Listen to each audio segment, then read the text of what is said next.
Hello, good morning to all of you. कैसे हैं? चलिए, आज हम एक थॉट के साथ आज के लेक्चर को स्टार्ट करेंगे। देखिए, एक तो हमें काम तो करना ही पड़ेगा। काम कैसे करना चाहिए? हार्ड वर्क होना चाहिए। लोग कहते हैं हार्ड वर्कर बनो। मैं कहता हूँ हार्ड वर्कर बनो बट स्मार्ट वर्कर भी बनो। क्लियर? देखिए, अगर मान लेते हैं कोई एक कमोडिटी या थिंग्स है, उसको आपको मूव ऑन करना है, तो ये देखिए, अगर ये स्क्वायर में है तो इसको करने में शायद थोड़ा सा दिक्कत हो आपको। क्लियर है? देखिए, सब लोग लगे हुए हैं स्क्वायरिंग में करने के लिए, लेकिन अगर इसको आप सर्कल बना के साथ करोगे तो फोर्स आपका कम लगेगा और अपने टारगेट को आप अचीव पाओगे। क्लियर है? देखिए, अदरवाइज अगर आप hard work in smart form में नहीं करेंगे तो क्या होगा? तो कालिदास का जो पुराना कहानी है, कुछ ऐसा ही सीन हो जाएगा हमारे साथ। क्लियर है? ये जिस पेड़ पे बैठे हैं उसी टहनी को ये काट रहे हैं, जिस टहनी पे ये बैठे हैं उसको ही काट रहे हैं, तो गिरना ही गिरना है। क्लियर है? तो आज का हमारा टॉपिक है लेक्चर 8 में प्रॉफिट शेयरिंग रेशियो का जो revaluation of fix assets and liability in case of profit sharing ratio हम देखेंगे।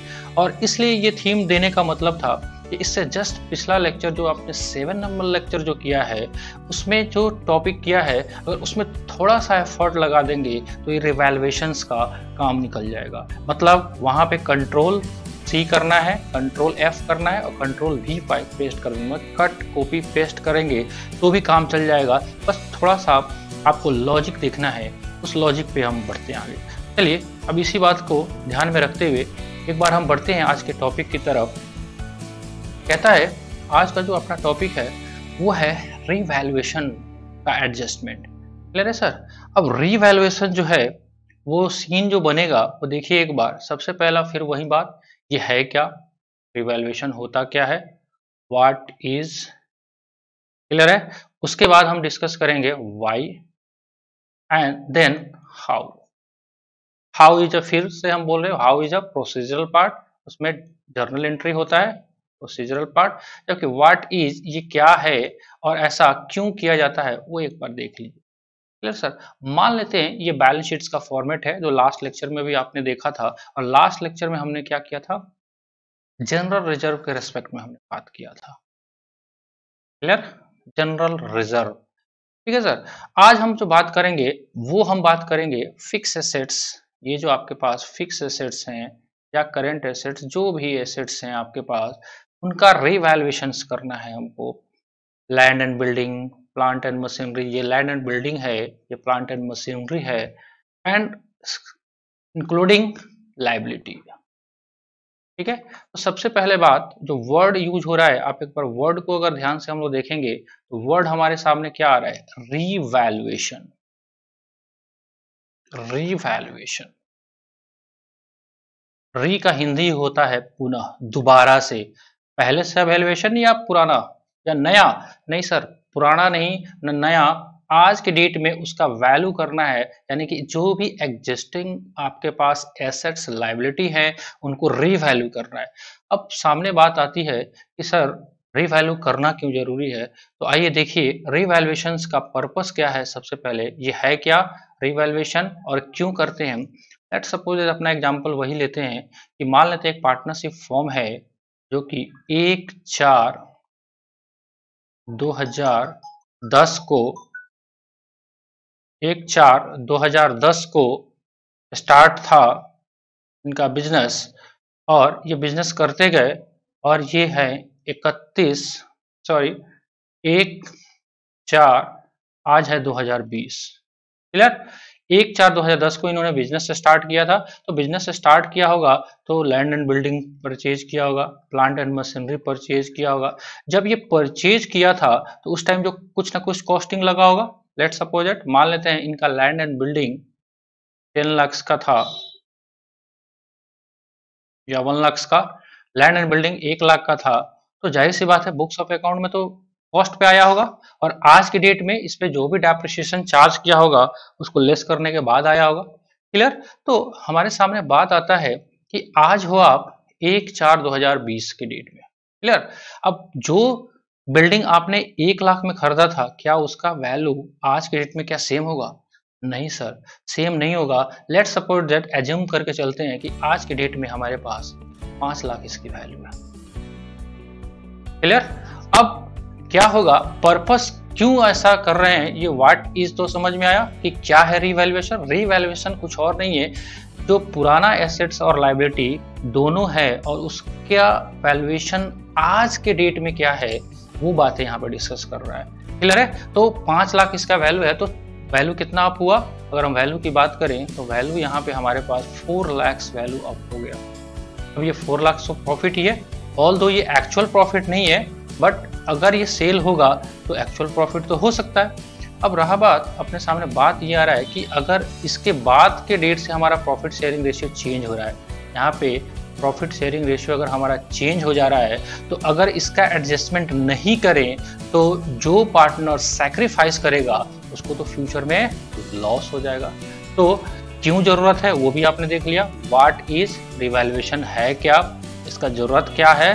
तो इसलिए जरूरत है सर कि जो भी एग्जिस्टिंग एसेट्स लायबिलिटी है, वो जो पार्टनर हैं उस डेट तक उनका कमाया हुआ पैसा है तो उसको उस रेशियो में बांट के खत्म कर दिया जाए जिस रेशियो से वो बिलोंग करते हैं। तो होप सो एक बार रिमाइंड करते हैं, फिर हम प्रैक्टिकल प्रोसीजर की तरफ बढ़ेंगे। तो रिवैल्यूएशन क्या है? Revaluation is nothing else, it is just revalue the assets and liability on the particular date. वो डेट कौन सा है आपका? वो डेट है जो कि आपको प्रॉफिट शेयरिंग रेशियो पे है। और इसको हम लोग करेंगे आज किस फॉर्म में? Hard work in smart form. तो देखते हैं कैसे पहले आपको हम हार्ड वर्क कराएंगे, फिर उसको हम एक बार कनेक्टिविटी दे देंगे आपको, कैसे ये स्मार्ट वर्क में कन्वर्ट हो जाएगा। तो आइए हम देखते हैं अगला कॉन्सेप्ट जो कि इसमें कैसे कैसे हमारा काम होता है। ठीक है सर? तो होप सो आइए बढ़ते हैं आगे टॉपिक की तरफ।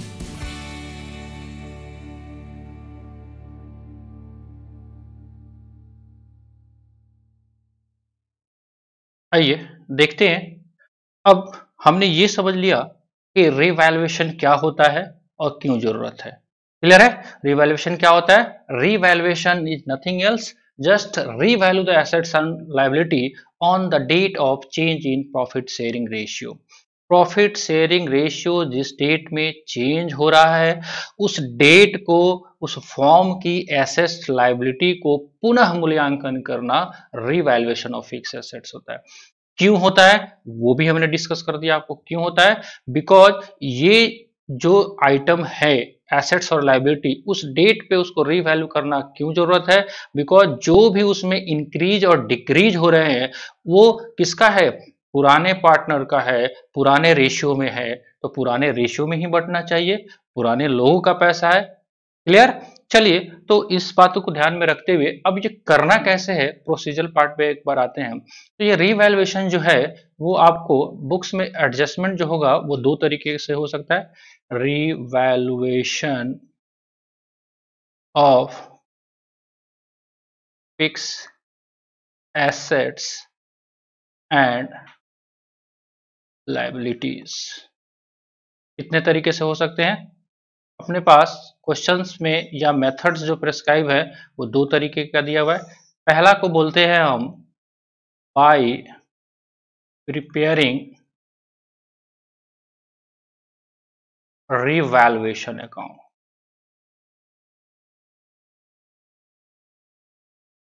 and second by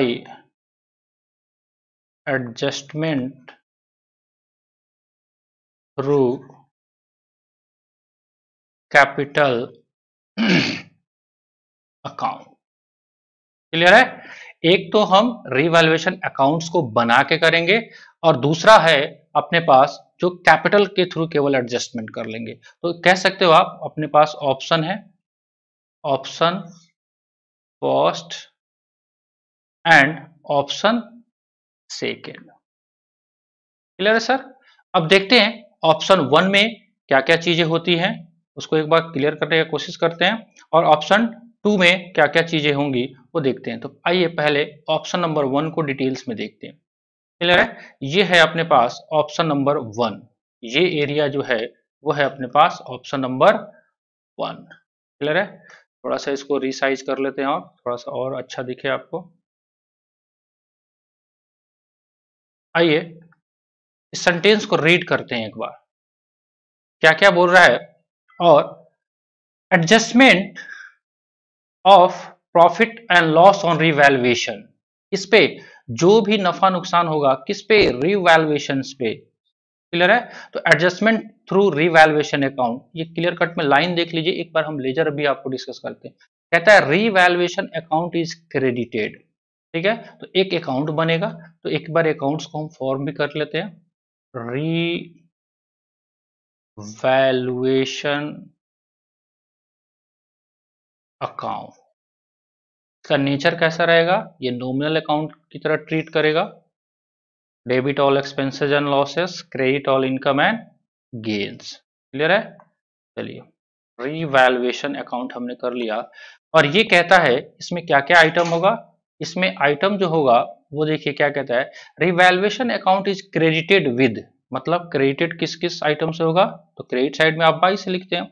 credited with increase in value of assets, अगर कोई भी एसेट्स के वैल्यू में इंक्रीज होता है, एग्जांपल आपके बैलेंस शीट में कोई एसेट्स है, लैंड एंड बिल्डिंग होगा, प्लांट एंड मशीनरी होगा, अगर 10,000 रुपया दे रखा है और क्वेश्चन के एडजस्टमेंट में बोलता है कि इसका वैल्यू अब 12,000 हो गया, सर 2,000 रुपया बढ़ गया, तो उस वैल्यू को क्या पे लिखेंगे, यहाँ पे तो लिखेंगे इंक्रीज। जब हम क्वेश्चंस बनाएंगे तो आइटम वाइज लिखेंगे, increase in value of assets, उस एसेट्स का नाम लिखना पड़ेगा, लैंड बिल्डिंग, अभी हम फॉर्मेट डिस्कस कर रहे हैं इसलिए हम एसेट्स लिख दिए, तो जो जो एसेट्स का नाम होगा उसको लिखेंगे, यहाँ पे लिख लेते हैं। क्लियर है?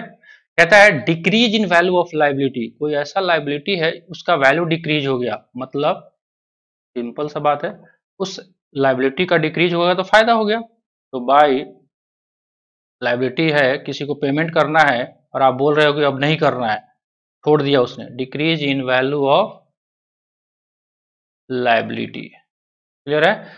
उसको भी यहाँ पे लिख लेंगे, तो ये आमदनी हो गया।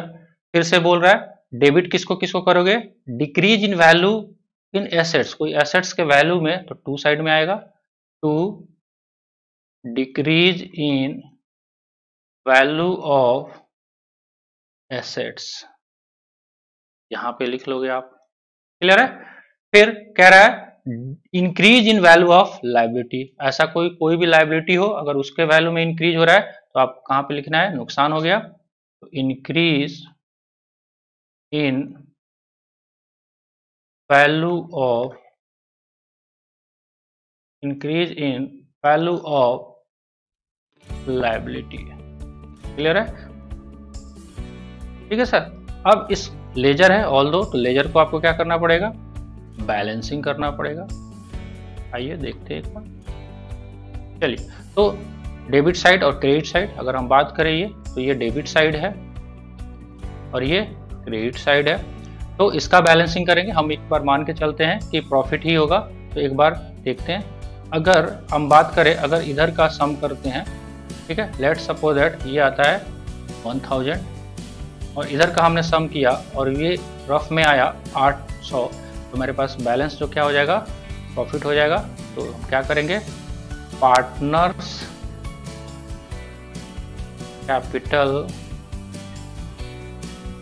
अकाउंट्स में ट्रांसफर कर देंगे। मान लेते हैं एक्स वाई जेड जो भी है, पीएसआर इनका कैसा रहेगा, वो ध्यान देने वाली बात है, ओल्ड पीएसआर में तीनों को बांट देंगे और खत्म हो जाएगा बात। ऐसा भी हो सकता है कि आपका डेबिट साइड का सम ज्यादा हो जाए क्रेडिट साइड से, तो लॉस हो जाएगा, तो इतना आपको आता है, आई थिंक उतना डिस्कस करने का जरूरत नहीं है हमको। ठीक है सर। तो रिवैल्यूएशन अकाउंट्स में कुछ नहीं होगा, इंक्रीज जो एसेट्स होगा वो इधर क्रेडिट साइड में लिखना है, डिक्रीज लायबिलिटी को इधर लिखना है।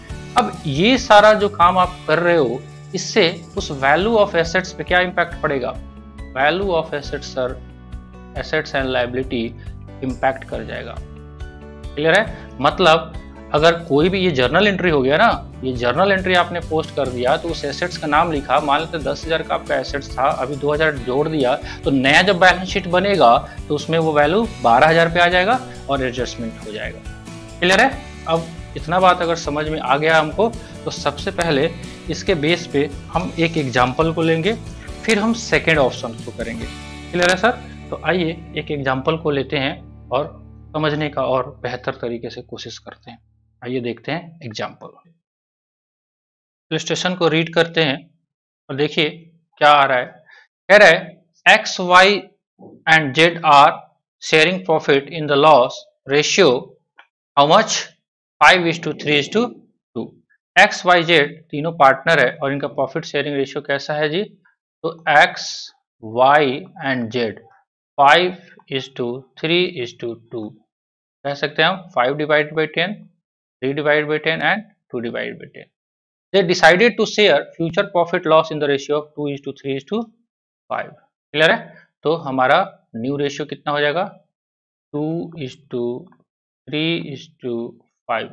सेम पीछे वाला एग्जाम्पल का कॉन्सेप्ट है जो आपने पीएसआर का एक्यूमुलेटेड प्रॉफिट में किया था, सेम वही निकल के आएगा गेन सेक्रीफाइस। 2/10, 3/10 एंड 5/10। ये तो हो गया सर ओल्ड और न्यू रेशियो। ये है ओल्ड और ये है न्यू। कहता है with effect from 1 April 2012 they also decide to record the effect of following revaluation। ठीक है, अब फिर से हम इस लाइन को क्या करते हैं, हम अभी के लिए हम बंद कर काट देते हैं। क्यों? क्योंकि इसी एग्जांपल को हमको ऑप्शन नंबर 2 में कर लेना है। ठीक है, आप इसको अभी मत पढ़ो, क्लियर। यहां से यहां तक का आप काट देते हैं, क्लियर है, ये भी काट देते हैं। और हम ये मान के चलते हैं कि हमारा क्वेश्चन का रिक्वायरमेंट है bye preparing revaluation account. Clear है? चलिए जी, तो हमारे पास पुराना रेशियो दिया हुआ है। अगर रिवैल्यूएशन अकाउंट के थ्रू जाना है तो नए रेशियो का कोई पर्पस ही नहीं है। एक बार देखिए फिगर को क्या क्या दिया हुआ है। ये कह रहा है लैंड एंड बिल्डिंग है, बुक वैल्यू कितना है 1 लाख एंड रीवैल्यूड कितना है 1.5 लाख। क्लियर है? चलिए, बढ़ा कितना, कितने से बढ़ गया? अगर हम बात करें तो 50,000 क्या हो गया, ये अप हो गया। ठीक है जी। प्लांट एंड मशीनरी कितने का था? 1.5 लाख का था। अभी वैल्यू कितना हो गया? 1,40,000। 10,000 से क्या हो गया मेरा, डाउन हो गया। ट्रेड क्रेडिटर्स लाइबिलिटी है, लाइबिलिटी लाइबिलिटी 50,000 था, अब 45,000 हो गया, यानी कि 5,000 से ये भी आपका डाउन हो गया। ठीक है, हम ब्रैकेट में लिखते चलते हैं। ये है एसेट्स, ये है आपका एसेट्स और ये है आपका लाइबिलिटी। ठीक है सर। चलिए, आउटस्टैंडिंग एक्सपेंसेस ये भी आपका लाइबिलिटी है। 45,000 से बढ़ के 60,000 हो गया, तो 15,000 क्या हो गया आपके पास, इंक्रीज हो गया। ठीक है, ये है आपके पास लाइबिलिटी। हमको करना क्या है? कुछ नहीं, हमको रिवैल्यूएशन अकाउंट बनाना है। चलिए एक बार देखते हैं रिवैल्यूएशन अकाउंट। आई थिंक इतना का जरूरत नहीं है आपको, ये वाला पोर्शन को हम हाइड कर सकते हैं, जगह अपने पास आ जाएगा। मेन फिगर ये रखना है। चलिए जी, आइए रिवैल्यूएशन अकाउंट्स का फॉर्मेट देखते हैं। रिवैल्यूएशन अकाउंट,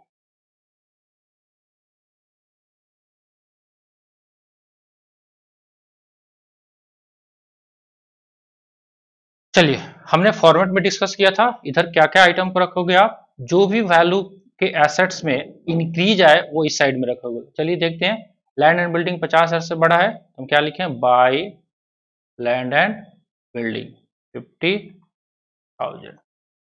ठीक है सर।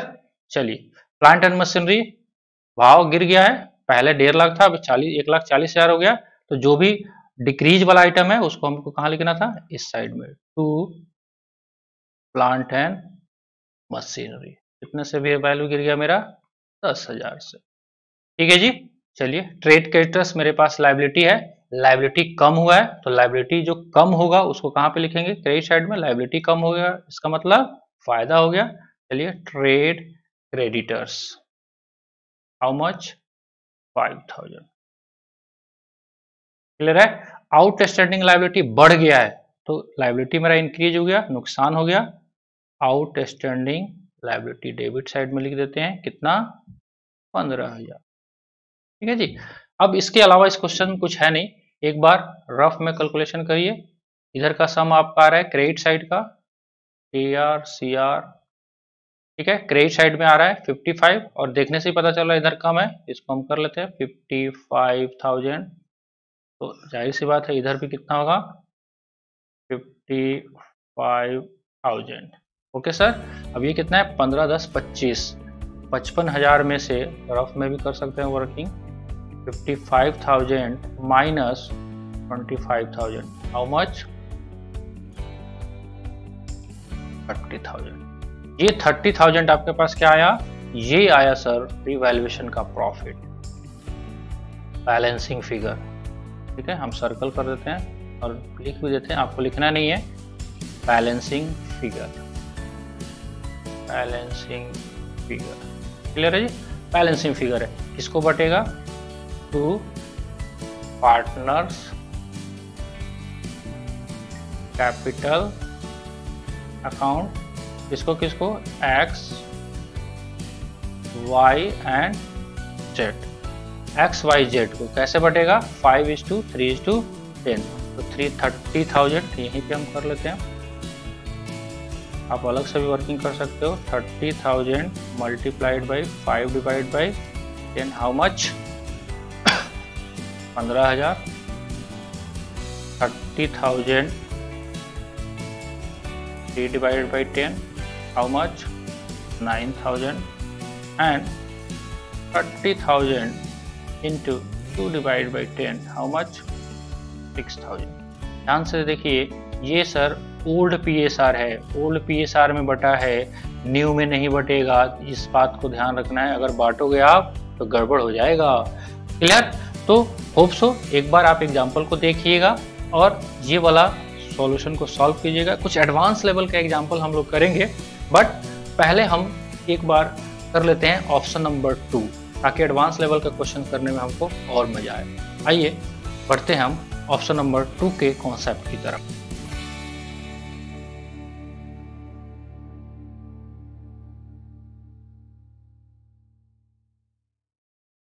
आइए देखिए ऑप्शन नंबर 2, पहले रीड कर लेते हैं एक बार, फिर आपको कनेक्टिविटी कराते हैं।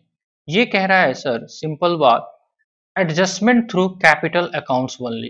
फिर से वही बात, आप अगर याद करें तो हमने जो किया हुआ था PSR का एडजस्टमेंट, कौन से टॉपिक का, एक्यूमुलेटेड प्रॉफिट लॉस, जो लेक्चर नंबर 7 में किया था, अगर उसका फॉर्मेट देखेंगे तो सेम टू सेम फॉर्मेट है, बट वहां पे वर्ड केवल यूज हुआ था profit loss, accumulated profit loss, और यहाँ पे profit and loss on revaluation of assets and liability होगा।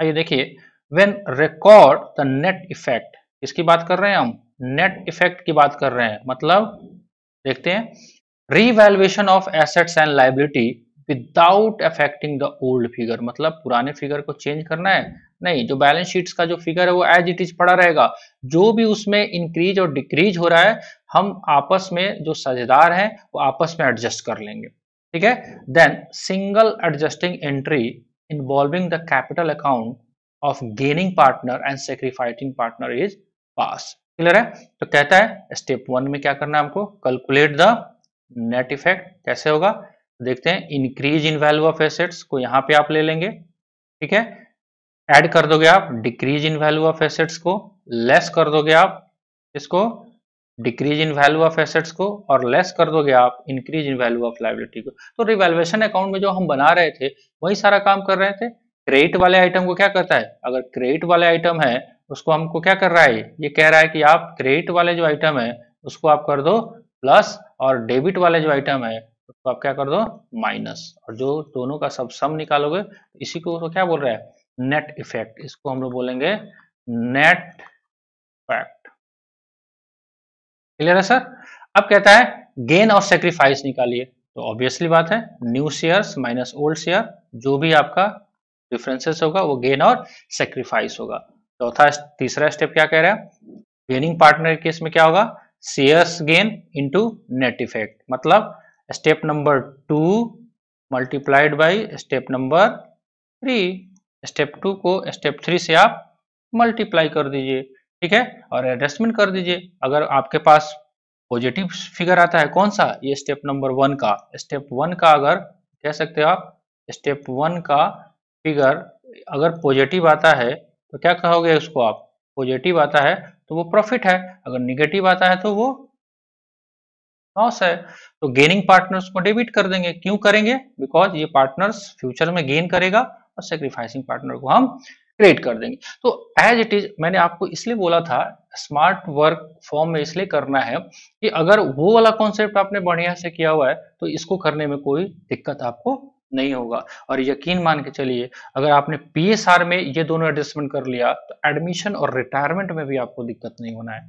ठीक है सर, चलिए तो अपने पास जो ये वाला एग्जाम्पल अभी हम कर रहे थे उसी को हम एक बार देखते हैं और इसमें फिट करते हैं इस फ्रेम में। आइए एक बार एग्जाम्पल को देखिए। अब हम क्या कर रहे हैं, हमने उस टाइम आपको क्या बोला था, ये वाला लाइन को कट करवा दिया था। अब उसको हम हटाते हैं और इसको पढ़िए, पहले इसको पढ़ते चलते हैं। कहता है X Y and Z are share profit loss in the ratio 5:3:2। Although हम समझ चुके हैं, they decided to share future profit and loss in the ratio of 2:3:5 with effect from 1 April 2012। अब ये लाइन को मैं मिटा रहा हूँ, ध्यान से देखिएगा, ये लाइन को मैं मिटा रहा हूँ। They also decide to record the effect of following revaluation without affecting the book value of the assets and liability by passing a single adjusting entry, मतलब adjustment through capital account। और नीचे वाला line भी हम हटा देते हैं, pass the necessary single adjusting entry।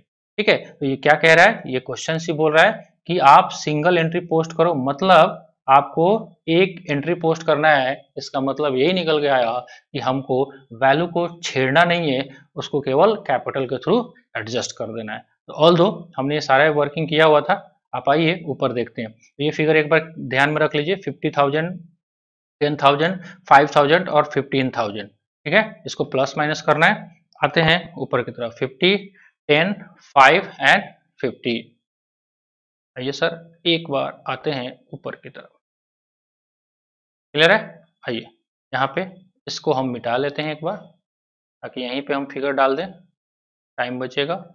चलिए जी, ये कह रहा है कौन कौन सा फिगर हमने क्रैम किया था, increase in value of assets. कौन कौन सा वैल्यू था हमारे पास, plant and machinery, sorry land and building में कितना इंक्रीज हुआ था, 50,000। ठीक है, आपके पास जो डिक्रीज हुआ था किसमें किसमें, एक तो 50,000 आपका इंक्रीज हुआ था, फिर आपका डिक्रीज हुआ था क्रेडिटर्स में कितना, तो creditors increase, decrease in value, decrease in amount of liability, ये 5,000। आप यहाँ पे नाम भी लिख सकते हैं, आप इसको लिख सकते हो लैंड एंड बिल्डिंग, एंड इसको आप लिख सकते हो क्रेडिटर्स। ठीक है, कौन सा वैल्यू के एसेट्स में डिक्रीज हुआ था, प्लांट एंड मशीनरी, कितना, हाउ मच, 10,000। 10,000 इसको हम क्या कर देंगे, माइनस कर देते हैं। कौन सा वैल्यू था, प्लांट एंड मशीनरी। फिर लायबिलिटी, आउटस्टैंडिंग एक्सपेंसेस बढ़ा था कितने से, 15,000 से। 15,000 को क्या कर दें हम, माइनस कर दें आउटस्टैंडिंग एक्सपेंसेस। आप नेट इफेक्ट निकालेंगे तो प्रॉफिट आया था वही आएगा, ऑब्वियसली बात है, 30,000। क्लियर है, सेम टू सेम। अब गेन सेक्रीफाइस निकालते हैं, थोड़ा सा इसको यहाँ पे वर्किंग कर लेते हैं, जगह यहाँ पे कम है। आइए, न्यू कैपिटल कितना है, न्यू प्रॉफिट शेयरिंग रेशियो इनका कितना है, 2:3:5। New PSR 2/10, 3/10 and 5/10। इसका X, Y एंड Z का। ओल्ड कितना है इनका, 5:3:2, मतलब 5/10, 3/10 एंड 2/10।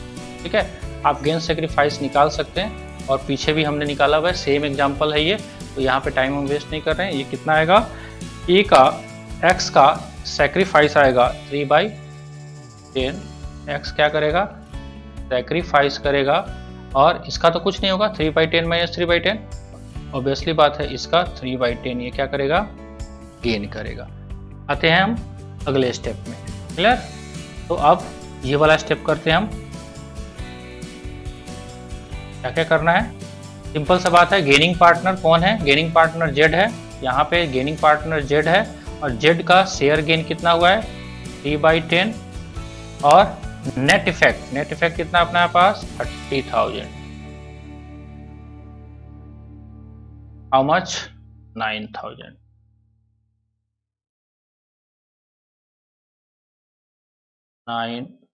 ठीक है, कलर चेंज करके लिख लेते हैं। सेक्रीफाइसिंग पार्टनर कौन है, एक्स है, कितना शेयर सेक्रीफाइस किया है, 3/10 इंटू 30,000, हाउ मच, 9,000। अब ऑल दो ये पॉजिटिव साइंस था, हमारे पास ये फिगर पॉजिटिव है, तो इस वाले केस में फॉल होगा, ये वाला केस जब लॉस होगा तब फॉल होगा। अभी नहीं फॉल हो रहा है, जब किसी क्वेश्चन में आप करेंगे होगा तो ऐसा एंट्री कर लेंगे आप। तो गेनिंग पार्टनर कौन है सर, यहाँ पे है जेड। तो जेड के कैपिटल को क्या कर दें हम, डेबिट कर दें यहाँ पे जेड कैपिटल। तो यहाँ पे लिख लेते हैं Z capital how much, 9,000 to X capital how much, 9,000। Clear है, बहुत मुश्किल काम नहीं है, आप एक बार इसको आप पढ़ोगे आराम से रीड करके तो आपको बिल्कुल समझ में आएगा। क्लियर है। अब ये तो सीधा सीधा सवाल आपने कर लिया, किस किस टाइप का, कि आपका एडजस्टमेंट कैसे कैसे होगा, एक बार ओवरव्यू कर लीजिए। एक तो एडजस्टमेंट है अपने पास, कौन सा, adjustment of profit and loss through revaluation account, और दूसरा अपने पास कौन सा है, एडजस्टमेंट थ्रू कैपिटल अकाउंट। इसको हम कह सकते हैं, इसका ये ऑप्शन नंबर आपका 1 है, ऑप्शन 1, एंड ये है आपका ऑप्शन 2, दोनों से कर सकते हो। तो ये सेम टू सेम रिवैल्यूएशंस का प्रॉफिट जो है, क्या एक्युमुलेटेड प्रॉफिट की तरह जो लेक्चर 7 में किया था वैसा ही नहीं है, सेम टू सेम है। अगर वो समझ में आता है तो ये भी समझ में आएगा, अगर ये समझ में आता है तो वो भी समझ में आएगा। ठीक है, एक चीज और मैं आपको डिस्कस कर देना चाहता हूँ, इस केस में जो है बैलेंस शीट्स का जो फिगर है, बैलेंस शीट्स का न्यू फिगर जो है वो क्या हो जाएगा, चेंज हो जाएगा। क्यों, क्योंकि आपने जर्नल एंट्री पोस्ट कर दिया है एसेट्स लायबिलिटी में, बट इस केस में बैलेंस शीट्स का जो न्यू फिगर है वो चेंज नहीं होगा, एज इट इज पुराना रहेगा, एज इट इज, बिकॉज आपने कैपिटल के थ्रू एडजस्ट किया है, उस एसेट्स लायबिलिटी को, वैल्यू को आपने छेड़ा नहीं है। आई थिंक आपको इतना बात समझ में आ गया होगा। तो फिर से हम बात कर लेते हैं, एक बार ऑप्शन अपने पास है, एक बार रिमाइंड कर लीजिए। Revaluation of fix assets and liability, option number 1 preparing revaluation account, option number 2 bye adjusting through capital account. और आते हैं बात, ये क्यों जरूरत था, ये क्या है, क्यों जरूरत था, कैसे, तीनों हमने कर लिया। ये बैलेंस शीट्स का फॉर्मेट था आपके पास, बैलेंस शीट में land and building, plant and machinery हो सकता है, उसको रिवैल्यूएशन करना क्यों जरूरी है वो भी आपने देख लिया। और पहले, उससे पहले आपने क्या देखा था, smart work in and time management, hard work in smart form. आप देखिए, आप थोड़ा सा उस चीजों को, थिंग्स को थोड़ा सा स्मार्टली आप करिए, तो जाके लेक्चर नंबर 8 का कुछ थ्योरेटिकल पोर्शन कंप्लीट होगा। आइए अब थोड़ा सा आपको हम 2-3 लिटरेचर वाला क्वेश्चन करवा देते हैं, टू और बाई का यूज करके आपको देखना है कि कैसे कैसे क्वेश्चंस में लैंग्वेज यूज कर सकते हैं ये लोग। तो आइए उसको देखते हैं, एक दो एग्जांपल या एक ही क्लासिक एग्जांपल लेते हैं ताकि आपका ये कॉन्सेप्ट क्लियर हो जाए। ठीक है सर, आइए एक दो इलस्ट्रेशन करते हैं जो कि कॉन्सेप्चुअल है। आइए, अपने सामने एक इलस्ट्रेशन पड़ा हुआ है, उसको रीड आउट करते हैं पहले। ये लैंग्वेज बेस्ड क्वेश्चंस है, कैसे करना है एंट्री वो हमने डिस्कस कर लिया है, बस इसमें थोड़ा सा आपको टिपिकल लैंग्वेज पकड़ना है कि कितने अमाउंट्स का एंट्री करना है वो देखना थोड़ा सा जरूरी है। कहता है X Y Z who are presently share profit loss in the ratio of 5:3:2 decided to share future profit and loss in the ratio of 2:3:5 with effect from 1 April 2012। The extract, उसका एक्सट्रैक्ट है balance sheets का 31 मार्च 2012 को, और उसमें दे रखा है land and building का value है सर 1 लाख रुपया। क्या है, हम बोल सकते हैं बुक वैल्यू। जो वैल्यू बैलेंस शीट में पड़ा रहता है, बैलेंस शीट क्या है, बुक है आपका, तो बुक वैल्यू बोलते हैं। क्लियर है। अब कहता है show the accounting treatment in each of the following alternative cases. कहता है इन सारे केसेस में आप क्या करो, आप अकाउंटिंग ट्रीटमेंट बताओ। क्लियर है। तो अकाउंटिंग ट्रीटमेंट भी अपन कर सकते हैं। तो सबसे पहले एंट्री तो करोगे आप, लेकिन वैल्यू कितना होगा वो डिसाइड करना है। चलिए एक एक केस को करते हैं। कहता है it is decided that value of building to be valued at 1,25,000। चलिए जी, सिंपल सा बात करें हम, अगर केस नंबर ए का 1 का, अगर केस नंबर 1 यहाँ पे देखें हम, क्या कह रहा है ये कह रहा है कि अब नया जो वैल्यूएशन है वो कितना पे है, 1,25,000 पे। ओल्ड वैल्यूएशन कितना था, 1 लाख। तो वैल्यू कितना से इंक्रीज हुआ? 25,000 से। ठीक है, अब मान लेते हैं ऑप्शन नंबर 1 को यूज करके हम अगर चलते हैं, ऑप्शन नंबर 1 में क्या था? रिवैल्यूएशन अकाउंट पर लिखते हैं यहाँ पे, या जर्नल एंट्री ही हम कर लेते हैं, जर्नल एंट्री ज्यादा बेहतर आपको समझ में आएगा, या रिवैल्यूएशन अकाउंट ही देखिए, रिवैल्यूएशन अकाउंट। क्या होगा सर इसमें, इस केस में क्या होगा? वैल्यू इंक्रीज हुआ या डिक्रीज हुआ? इंक्रीज हुआ, तो बाय क्या लिखेंगे हम? Land and building. कितने से? 25,000 से। ठीक है, और ये किस में बढ़ जाएगा? 2x, y and z। किस रेशियो में? 5:3:2 में। तो 25,000 को 5:3:2 में बांट लीजिएगा आप, 12,500, 7,500 एंड 5,000। सिंपल। अब इस केस में ये एंट्री, ये वाला प्रोसीजरल पार्ट आई थिंक आपको आ रखा है, इस पे हम ज्यादा फोकस नहीं करेंगे, हम केवल आपको लैंग्वेज डिस्कस कर दे रहे हैं कि आपके पास जो वैल्यू होगा वो कौन से वैल्यू को आप एंट्री में लोगे। तो इस केस में अपने पास वैल्यू कितना आया केस नंबर 1 में? 25,000। क्लियर है? सेकेंड नंबर केस पढ़ते हैं, कहता है it is decided that the value of land and building is to be increase to 1,25,000। देखिए वर्ड किया हुआ है, एक तो पहले में था उतना पे वैल्यू हुआ, और बोल रहा है यहाँ पे बोल रहा है कि बढ़ा के 1,25,000 कर दिया। तो जाहिर सी बात है 1,00,000 था, अगर हम बात करें इस केस की, केस नंबर बी की बात करें हम, केस नंबर 2 की, इस केस में क्या कर रहा था? बैलेंस शीट्स में कितना है आपका वैल्यू?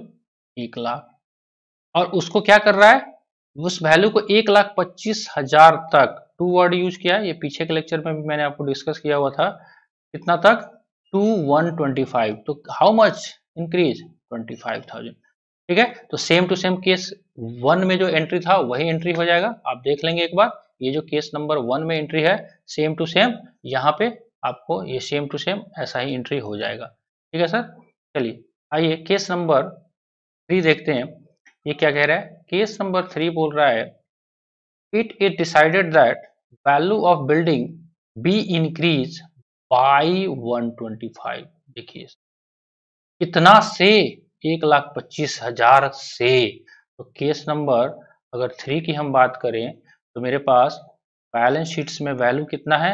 1,00,000, और कितना इसमें ऐड हो रहा है? बाई वर्ड यूज किया है, 1,25,000 से बढ़ रहा है, नया वैल्यू मेरे पास कितना हो जाएगा? 2,25,000। क्लियर है सर? नया वैल्यू अपने पास 2,25,000 हो जाएगा। तो हमको जो एंट्री करना है एडजस्टमेंट कितना करोगे आप? अभी आप 25,000 का कर रहे थे, अब क्या करोगे? कितना वैल्यू मेरा रिवैल्यू हुआ है? 1,25,000। तो 1,25,000 को बांट देंगे। कैसे करेंगे? यहाँ पे ये जो पोर्शन है यहाँ पे 1,25,000 लिखेंगे यहाँ पे, और उसको 5:3:2 में बांट देंगे। क्लियर है? आइए केस नंबर 4 देख लीजिए एक बार। कहता है it is decided that value of building be appreciated by 125%। Clear है? कह रहा है कितना से बढ़ जाएगा? 125% से बढ़ जाएगा। तो जो भी वैल्यू है, अगर हम केस नंबर 4 की बात करें, जो भी अपना वैल्यू है उसका कितना वैल्यू बढ़ रहा है? 125% से बढ़ गया। क्वेश्चन क्लियर कट बोल रहा है, ये डिफरेंट टाइप का लैंग्वेज यूज करके आपको कंफ्यूज कर सकता है क्वेश्चन में। Appreciated by 125। केस नंबर 4 जो है वो क्या कह रहा है? आपके पास बैलेंस शीट्स का वैल्यू है 1,00,000 रुपया, और ये कितने से बढ़ जा रहा है? प्लस हो रहा है 125% से बढ़ रहा है। तो 1,00,000 का 125% कितना होगा? 1,25,000। तो केस नंबर सी में आया था, 3 में आया था, वही टू सेम है। केस नंबर 5 बोल रहा है it is decided that value of building be appreciated to 125%। To word use कर दिया, 125%, मतलब 1,00,000 से बढ़ के, केस नंबर 5 1,00,000 से बढ़ के 125% तक बढ़ा, मतलब टोटल वैल्यू 125% हो गया। अब तो कितना बढ़ा?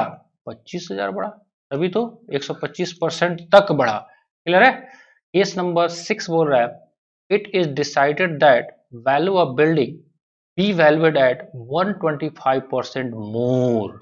बस कुछ नहीं है, 125% से ज्यादा बढ़ गया तो इस केस में भी कितना हो जाएगा, अब हम यहीं पे लिख देते हैं 1,25,000, क्योंकि उतना से बढ़ा। केस नंबर 7 देखिए, it is decided that value of building B valued eight 125%, मतलब 25,000 से बड़ा। क्लियर है, सिंपल सा बात है। बस एक बात देखना है कि आपको लैंग्वेज काम वही है बट लैंग्वेज अलग अलग कर सकता है, तो आपको कंफ्यूज नहीं होना है। It is found that, case number 8 देखिए, value of the building is undervalued by 25,000। क्या पाया गया कि जो वैल्यू बिल्डिंग का है, ये केस नंबर 8 एक बार देख लीजिए। केस नंबर 8 जो है क्या कह रहा है, आपके पास जो लैंड एंड बिल्डिंग है कितना है, 1 लाख का पड़ा हुआ था और कह रहा है कितना से कम वैल्यू हुआ है, 25,000 से, तो 25,000 से बढ़ा देते हैं। बैलेंस शीट्स में कितना वैल्यू है, 1 लाख, और ये वैल्यू के बारे में कह रहा है कि आपका ये जो वैल्यू है सर वो 25,000 से कम हुआ है, अंडर वैल्यूएड। अंडर का मतलब होता है कम वैल्यूएशन हुआ है, कितने से, 25,000 से। तो हमारा रीवैल्यूएशन का अमाउंट कितना हो जाएगा, 25,000। न्यू वैल्यू कितना हो जाएगा, 1,20,000। Simple, clear. कहता है 9 नंबर बोल रहा है, the value of building is found under valued by 20% of the market value or it was to be brought into books of the new firm at the market value।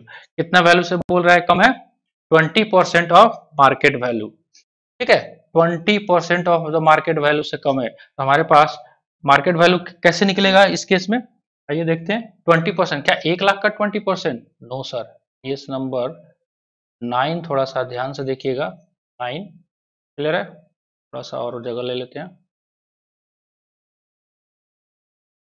कह रहा है कि आपके पास जो लैंड एंड बिल्डिंग है क्या पाया गया, under valued bye 20% of the market value. तो जो भी मार्केट वैल्यू रहा होगा उसका 20% कम है।